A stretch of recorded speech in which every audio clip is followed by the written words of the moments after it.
Hello and welcome to my review of the Visconti Homo Sapiens. This is, I think, unquestionably the most expensive pen I have reviewed. This one is not mine. It belongs to my man friend, and he bought it while we were at the DC pen show this year, and he loves it. It's like one of his dream pens. I think the only pen that he wants more than this one is the Visconti NATO-Russia Summit. I think that's the right name, which is super hard to find. We were hunting all over the pen show for that one, but that was like a limited edition, really hard to find. Anyway, we're going to talk about the Visconti Homo Sapiens. Yay. So this guy is, this is the Bronze Age Maxi. So there's two sizes of this pen, the Maxi and the Midi. The Maxi is the oversized one, and the Midi is what I consider to be the more reasonably sized one, but it's the smaller one. And then the Homo sapiens comes in a bronze and a steel finish. This is the bronze one. So yeah, and this one has an extra fine nib, an extra fine Dream Touch palladium nib, which we'll talk about a little bit later. So I'm going to kind of go through the same categories that I do when I do a written pen review. I have my notes kind of off to the side here. You can't see them, but I'm just going to go down through my notes and kind of talk about the points that I wrote down, and that way I won't get too sidetracked while I'm talking about this pen.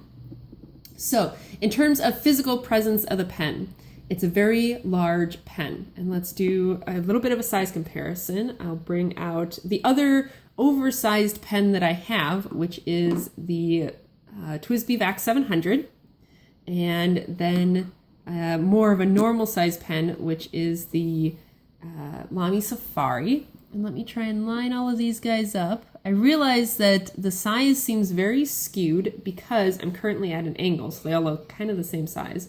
But I'm going to go ahead and grab my camera and tilt so that now you're looking at it from straight on. And now you can definitely see the size differences. So the Homo sapiens is roughly the same size in both length and girth as the VAC 700, and you can see that it's about half a centimeter longer than a capped Safari, and it's definitely thicker and heavier. I don't have the exact numbers for you because, as you know, I'm not one to, quote exact weights and measurements. I will definitely try and link to like a Visconti page or some page down in the description or down below that has like the weights and measurements so that you can take a look at what those are. But it's a big pen. It is one of the biggest pens that I have held, and it's definitely much larger and heavier than the Safari. So I'm going to go ahead and get that guy off to the side since it's not really much of a comparison. It's also, I think, it is a lot heavier than the VAC 700 because the VAC 700 is all, plastic with, the couple of little metal details versus this guy. The material that it's made out of is just heavy, and then the bronze accents are also very heavy. So what is this guy made out of? Oh, a little smudgy right there. So this is made out of this kind of like composite resin kind of stuff. It's made with the volcanic ash and then kind of, other plastics and resins and stuff. I will again link to something down below that gives you a better description of that. In terms of, getting away from like the actual descriptors and talking about how does it feel, the only way I can describe it is this feels to me like what I thought ebonite would feel like. I've had one ebonite pen before, a Noodler's pen, and, I had never handled an ebonite pen before that, and this was what I was expecting, not what I got. But to me, this feels like a very hard, rubbery kind of material. I don't know how well my camera will be able to focus on it. Let's see if I can get it to focus on the material. So you can see the material is not like perfect and smooth. It kind of has very organic qualities to it. It's got these little kind of white specks in it. It's a little bit porous, so it will kind of absorb moisture from your hand, which is really great if you're like a sweaty-handed writer. And it feels smooth, and you can see that it's not like it's a rough surface. It's a very like satin kind of finish, I think, is how I would describe it. And I really enjoy that. It's a really, really nice finish. It's a really unique material. It feels really good in your hand because, like I said, it feels very organic. So it's kind of a little bit warmer. It warms up to your touch quickly, and it's got really a good, like, kind of grippy yet smooth finish on it. It's very nice. I really like it. In terms of, let's see, in terms of the bronze on it, so you can see that it is going to tarnish. It's not like coated or anything. Let's focus. There we go. So you can see this one, you know, we've only had this one for a couple months, and it is indeed tarnishing. I happen to really like that because to me that just really adds to kind of the, you know, well-worn, well-loved look of the pen. I know some people don't like that, and if that's your thing, then you might want to go with like the steel one, because my guess is that that one is probably like a stainless steel that won't tarnish, but this one will. And you could, of course, clean it up with some jeweler's polish or something if you really wanted to. But just know that if that's going to bother you, it's going to be a constant battle with that. In terms of, okay, so the pen itself, like it's very stylish, yet it's not too over the top. I think it's a very kind of classy design. And then you can take the cap off. The cap uses this bayonet thread system. So I'm going to set this down. Uses this bayonet thread system that hopefully, come on, focus. Come on, buddy. There we go. So you can see it kind of has these little, the cap has these little grabby pieces that go into this channel and then get caught in this little hooked part right here. And so that means that it's very easy to cap and uncap. So you can see that, you know, once you kind of line them up, then it's just boop, done. Just a tiny little twist is all that it takes to cap and uncap it. So it's a really, really great system, yet you can see that the threads are very robust, like they're very secure. So it never feels like you're going to lose a cap accidentally. And it, because of that kind of pushing and twisting motion, to me it seems like it would be tough for you to have the pen come uncapped in your pocket. So that's really nice. Sorry about that, still kind of getting over a cold here. So there's that. It's a just stupidly large pen if you post it. So if you go ahead and post it, it becomes ridiculously large. Even unposted, it is a very large pen. I don't exactly have small hands, and for me, this is really pushing it. Yeah, for me, it's really large. It's really heavy because, like I said, the material itself is just decently heavy. And it's got this really, really long kind of skinny nib. So it automatically puts you decently far back from the paper when you're writing. So let's talk a little bit about the writing experience into our kind of our next section. So, you know, for me, the writing experience that kind of covers, you know, like I've said before, I don't want to talk about like the nib in particular, but just in general, how does it feel when I write with this pen? So that kind of covers how it feels in the hand and the section and kind of things like that, without referring to the particular nib that's on the pen, because of course that's variable. So for me, I find this pen to be really uncomfortable to write with, partly because you can see my fingers are resting right on those bayonet threads, and while they're not sharp, they are certainly there. Like I can feel that they're there, and after a little while, it does start to kind of bite into my fingers and really irritate my fingers. I also, you know, can't really change my grip any because the section is so short. You can see that the section is it's barely longer than the nib itself. So it's a really short section, and I can't really choke up any further. And to choke back further now puts me super duper far from the paper. So yeah, I don't find this to be very comfortable for like long letter writing, but for like a quick note, it doesn't bother me at all. It's also, you know, it's heavy, like I said, and that makes my hand tired when I write with it. Again, for a quick note, I don't mind it, but for like a long letter or something, about a page is all I can write with it, and then I'm done. I need to switch to a different pen or take a rest or something like that. In terms of this nib, so like I said, I'm not going to talk about this particular nib, but you know, this is one of those Dream Touch nibs, and I've heard people talk about them being, am I too close for it to focus? I've heard people talk about them being a little bit flexible, and you know, but of course it's not meant to be a flex nib. It's just because the material is a little bit soft that it can be a little bit flexible. I would definitely call this nib cushy. or maybe springy, but I would never flex it. I would never push it to flex it, because to me, if you're using a pen that's not meant to be a flex pen, it's a bad idea to try and flex it or to push it.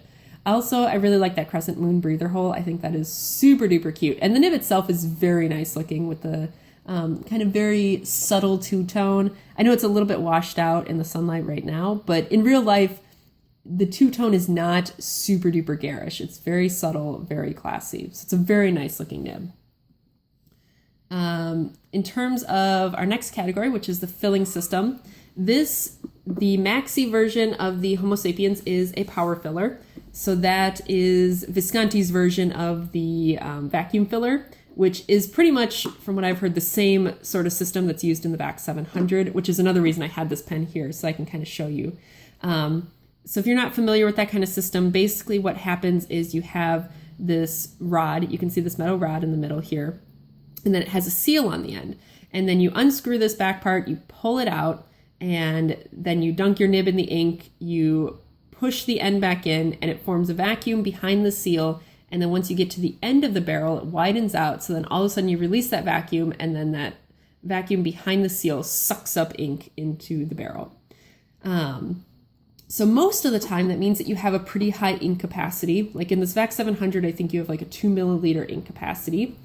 In the Homo sapiens, we haven't done any, quantitative testing, but just kind of in mine and Wesley's experience with filling this, it doesn't seem to have as big of an ink capacity as I would expect it to.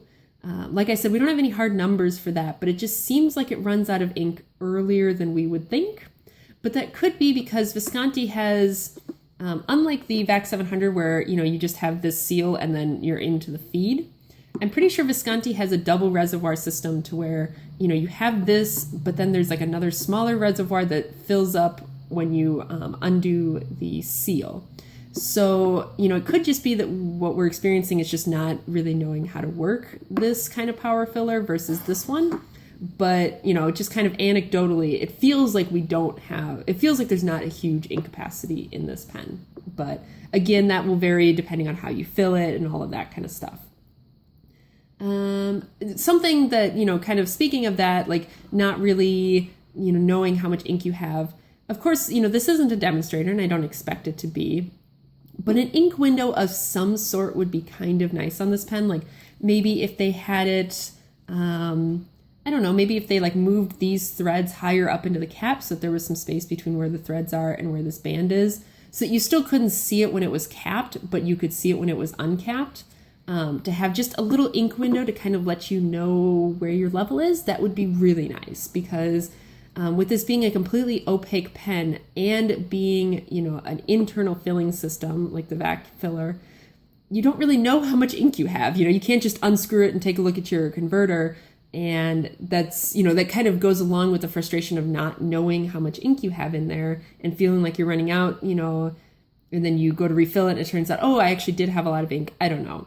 To me, I feel like an ink window would really help this pen. So overall, I've kind of talked about, the physical nature of the pen, the writing experience, and the filling system. So kind of my overall thoughts, let's get this guy out of here. My overall thoughts about this pen are that it's a really nice pen. I don't want kind of the complaints that I had about it to make you think that it's not a well-made pen. It's a really, really well-made pen. You pick it up and you handle it, and of course it's always tough to say, like, when does a pen feel like it's worth hundreds of dollars? To me, this pen feels like it's worth hundreds of dollars. It's really well put together. It's got a really nice nib on it. It feels really great. It feels very, very executive without feeling stuffy like some of the, like Mont Blancs and stuff can. So it's really, really nice like that. And it also, because of the way this material is, it feels very durable. Like it's not gonna, crack or fall apart anytime soon. So that's really nice, and with the, debatably large ink capacity that a power filler should have, it can be a really good EDC pen, especially with those strong bayonet threads. It could be a really great EDC pen. The only thing that I would say with this pen is it's definitely a pen that I would advise that you try before you buy.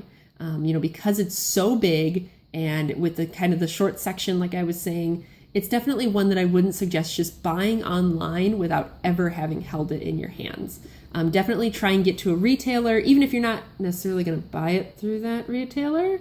Try to get to a retailer so that you can handle it in person and feel what the pen feels like in your hand to determine if it will work for you. Because otherwise you're going to be out a lot of money for then a pen that you don't like. So definitely one that I'd say try it before you buy it. But at the same time, like if you're looking to spend a decent amount of money on a really nice pen, I would not hesitate to recommend this to someone. Like I said, this one is Wesley's. He really wanted this pen pretty much ever since he saw it. He has been wanting this one, and he, uses it all the time. He loves it, doesn't regret buying it at all. For me, I would not buy this because, like I said, it's really big. So I really would prefer to have, I think, the midi version, the smaller version that I think is a little bit closer in size to a Safari. And I would probably prefer the steel just because I prefer, the more silvery trim. But like I said, I highly recommend this pen if it's what you're looking for. It's a really great pen. It's really well put together. And I think as long as you're able to kind of handle it before you buy it and you like it, I don't think you'll regret getting it because it's really great. So yeah, that's all I got. Let me know if you have a Homo sapiens, if you like it, if you don't like it. Let me know if you maybe have both the MIDI and the Maxi versions and which one you prefer more. And yeah, that's all I got. And I guess I'll see you guys later.